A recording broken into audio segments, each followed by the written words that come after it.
Hello and welcome back to another episode of WarGame Hammer Wargaming. We're talking about Combat Patrol again. It's issue 4 and it might have paints on the cover, but that doesn't mean it's going to be a bad set of contents. Let's take a look and see how it is.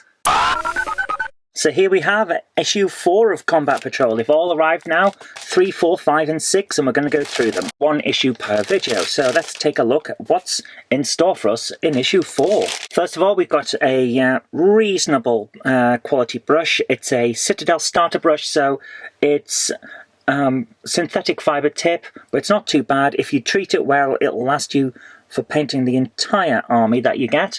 I don't know whether it'll last you all 9. That may be a bit of a stretch, but you never know.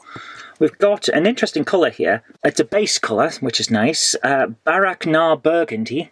This is not what you get in the little starter paints kit if you buy that from Warhammer stores, where you get the little snippers, mould line remover, and you get a selection of paints. This is a different one to that. The one that's in there is a deeper purple, so this is an interesting one. I don't know why we'd have been given this, but it might be actually quite nice for highlighting on the Tyranids. If you look at some of the Tyranids, there's like flecked highlights on the carapace, so that'll be quite nice. This is a good one though. We've got here Wraithbone, which is excellent for the white parts of a Tyranid. Great stuff there.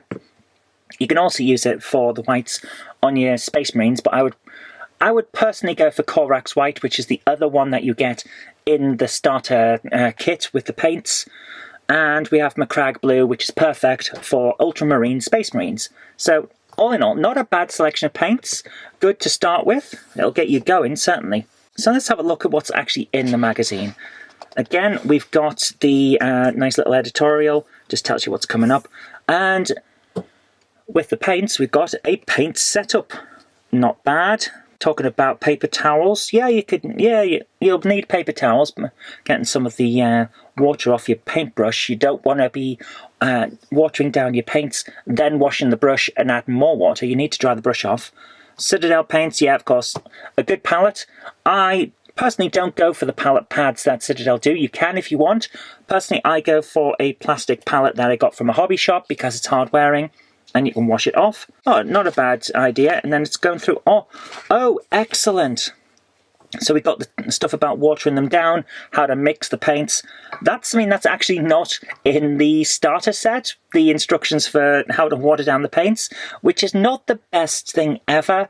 Because if you don't know you should be watering down your paints, because it's never actually told you to water down your paints, then you can end up with quite a thick coat of paint on your models. Ask me how I know. So that's good. I like that. I also like the fact that, yeah, you can use a Citadel water pot, but you could also use a pot, which is quite nice. Then you've got your different techniques. Yeah, this is the technique that everyone says to use. Try and keep your things locked together. And yeah, it works, but it's a little bit fiddly. I go for more like this. I tend to hold further down the brush as well. That is interesting for fine control, but if you're doing like big areas, sweep with the brush, holding it further back, and you'll do better. Got the painting guide for doing the Marines. This is all really good stuff. If you want to get into painting, this is exactly what you need. This is stuff that's not in the starter set if you buy it straight off. There you go. We got guides to undercoating the models. Excellent. Talking about the Wraithbone coat. Yep, this is what I said. The Wraithbone is excellent for this. Then we got another short story. Oh, that's nice. I enjoyed the last one, the one that was in issue 3. This one looks different, but cool. Yeah, let's go for that. And now we're seeing some other characters. Now, we've had this guy, but these two haven't arrived yet. He is, in fact, the last one in issue 20 from what's been shown on Warhammer, I believe it is. And he's coming up as well. So we've got some names for, well, titles for them, which is nice. Chaplain on bike, Librarian in Terminator. Oh, we get to name all of them. It's just giving us names. That's brilliant. More for the Tyranids, not bad. The Parasite of Motrex, yep. The Plasticine of Optrex is coming as the one before the Chaplain, so that's not bad. And now we have an interesting thing here. We got a mission as well. Having expended their ammunition against the Tyranid hordes, a squad of Infernus Marines makes its way back to their base. However, on the way, they are ambushed by a pack of Von Ryan's Leapers. The only way forward is through desperate hand-to-hand combat as they pit brute strength against the speed and ferocity of the Tyranids. I don't see the Infernus squad lasting too long against the Von Ryan's Leapers in the hands of a good player. But we'll see how it goes. So we got, oh, it's only one Von Ryan's Leaper. That kind of evens things out. Yeah. Okay, so it's just basically a melee slog. Yeah. We're just going with melee weapons and a slog. Doesn't look like they're moving much. So that should be interesting. We've got a description of how you do the battle. Always excellent for newcomers. So yeah, that's pretty good. I like that. Okay. Talking about how you mark off wounds and saving throws. Good stuff. So once again, you join me down here in the game room. And I'm going to zoom this one in because we don't need to move as much. So we can see them a bit better now, can't we? The battle here is pretty simple. It's a slugfest. So we have one Von Ryan's Leaper against 3 Infernus squad. Let's see how we get on. This is a melee fight, so we're going to pile them right in as far as we can. And in this mission, you'll consolidate your knowledge of melee attacks and the fight phase in fierce battle between a trio of Infernus Marines and a Von Ryan's Leaper. You'll use datasheets provided in these models to work out how strong their weapons and how effective they are at resisting damage. Let's do this. So, we're going to have a quick roll-off, see who goes first. I know the mission itself says Space Marines go first, but I prefer to do things better than that. So we've got a blue for the Space Marines and a purple for the Tyranids. Whoever gets the higher roll wins. Tyranids go first. So, we've got a fight with a Von Ryan's Leaper. He has melee weapons. He gets 6 attacks. And he hits on a 3+. So we've got 6 dice. Let's do this. Hits on a 3+. So, missed, missed, and missed. You have 3 hits. Not bad. His strength is 5. And the toughness of the Infernus squad is 4. So strength is higher than toughness. He wounds on a 3+. Let's do this. 3. Oh, look. We've got all 3 wounding. Now, he has armor penetration of -1. Now we go on to the Infernus squad itself. So we've got 3 of them using melee weapons. Each of them has 3 attacks. Let's see how much we get. We have a weapon skill of 3+. So we hit on a 3+. Let's see what happens. There we go. Missed, missed, missed, missed, missed, and missed. We've got 3 hits. So we have a strength of 4 against a toughness of 5. So strength is lower than toughness, which means we hit on a 5+. So we just need these to wound on a 5 or a 6. None of them have wounded, therefore we move back to the other side. So, over to the Von Ryan's Leaper, he gets 6 attacks. Let's do this. So, we have a weapon skill of 3+, so that one does not hit. He's hit with 5. Excellent. Not a bad go at all. And he's got a strength of 5 against a toughness of 4, which means strength is higher than toughness, so he wounds on a 3+. Well, that's out and that's out. He's got 3 wounds there. Now we have to make saving throws. Saving throw is 3+, but he has an armor penetration of -1. So let's see what we get. We take 1 off each of these dice rolls.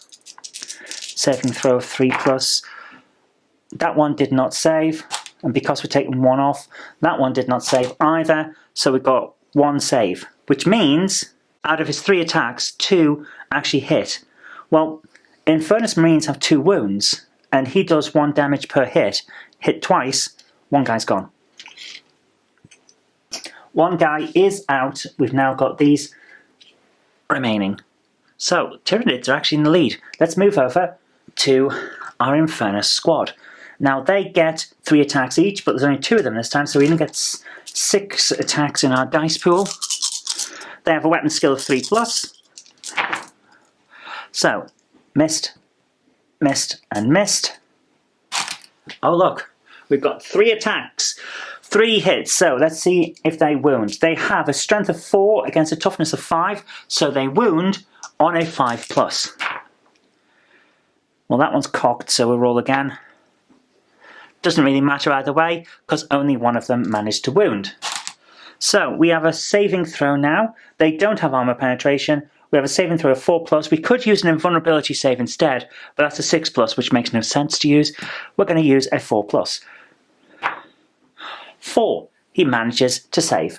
So we get 6 attacks with our Von Reinsley, because these guys are actually surprisingly hard. Weapon skill 3+ again, so all of them have managed to hit. My goodness, this guy is doing well. Look, all of them managed to hit. So we now need to work out again. Strength of 5 against toughness of 4, so he wounds on a 3+. We have 6 potential wounds here. Wounding on a 3+, every single one of them has potentially wounded. So remembering the -1, their saving throw is 3+. We've got to do a lot of saves here if our Infernus Marines are going to get through.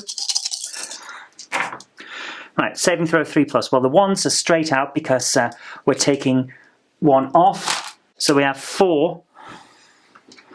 And then the 2 there are the ones that saved. We just had 4 wounds not saved. Damage of 1 per thing. Right, let's explain how you allocate damage. The first 2 go to 1, who is then dead. The second 2 go to 1, who is now dead. Tyrannid, victory. Datasheets for models can be found on the Battlefield Essentials cards, or you can download them with your QR code. That's nice. That's really nice. Okay, so you can download them and get a bigger version of them, which is always useful for people like me who are getting a bit older and can't really, you know, see properly anymore. So that's pretty good. We've got more on attack sequences and how to deal with line of sight. This is good stuff. We haven't had this yet in terms of these sheets, so actually that is pretty cool. It's explaining all the parts about the data sheets, talking about the hit rolls, the attacks, random attacks. Okay, this is good. This is really good. So now, by issue 4, you've pretty much got everything for the core rules about movement, shooting, line of sight, how to do the saving throws and everything like that. It's going to be more advanced from this point in, which is great because it's covered the bases. This is fantastic. Okay, here's an interesting the saving throw table. This is different to what's in the starter set and looks more like the core rules. So we've got interesting stuff here. Saving throws. Enemy units have a chance to deflect incoming attacks with their armor. For each attack that has hit and successfully wounded an enemy, your opponent rolls for a saving throw. For each save roll that is equal to or greater than the unit's save characteristic, the unit is saved from 1 attack. The armor penetration characteristic of the attacker's weapon, however, is deducted from the results of save rolls, as shown in the table to the right. This will be explored in detail in a future issue. Yes, it's slightly more advanced, but here's an interesting thing. If you've got a target save, let's say your save is 5+, and you have a weapons AP of -2, oh look, 5 takes you to 7+, which means you can't save on a D6. So that is explained really clearly for people, which is excellent. So it looks like weapons armor penetration only goes up to -3, which would mean that you can't save if you roll 4, 5, or 6. That is really clearly laid out. That is excellent, and that is the type of thing that would have been nice to see in the starter kit, but you know, sometimes you have to just deal with what you've got. So that's nice. If you go over the 6+, you can't save. Brilliant. So yeah, really good. Laid out nicely for kids and also for newcomers who aren't quite sure, which is great. This is a good issue. So let's have a look at what's on the back. We have what's coming up in 5 and 6, the new Infernus Marine, and 5 Barb Gaunts, which I've been looking forward to because I kind of messed up the paintwork on my original ones from, from when I started with 40k. Yeah, I'm going to look forward to those. Okay, that's not too bad, actually. I kind of like the slightly more in-depth guides that we've got with the painting. It's still very much for beginners, but that's a good thing. We are very early in the magazine's run, so everyone should still be regarded as beginners if they're coming to the thing fresh, which you have to plan for. It's one of those things. But the mission was actually kind of fun. I enjoyed it. So all in all, I think that was a pretty good one. I'm going to give it a thumbs up, and I'm looking forward to issue 5. If you've been looking forward to it as well, or if you enjoyed tonight's video, well, do remember to give it a thumbs up and share it with your friends so that they know what's going on too. But until next time, I've been Zoe Kirk Robinson. You've been watching Wargame Hammer Wargaming. I'll see you next time. If you like the show, please consider supporting me on Patreon. It really does help create future videos. That's patreon.com/Zoe Kirk Robinson. And I've got an extra special thanks going out to Chief89, Sam Yates, Retro Mickey 82, Mo Henry, and George Botterini. Thank you so much, guys.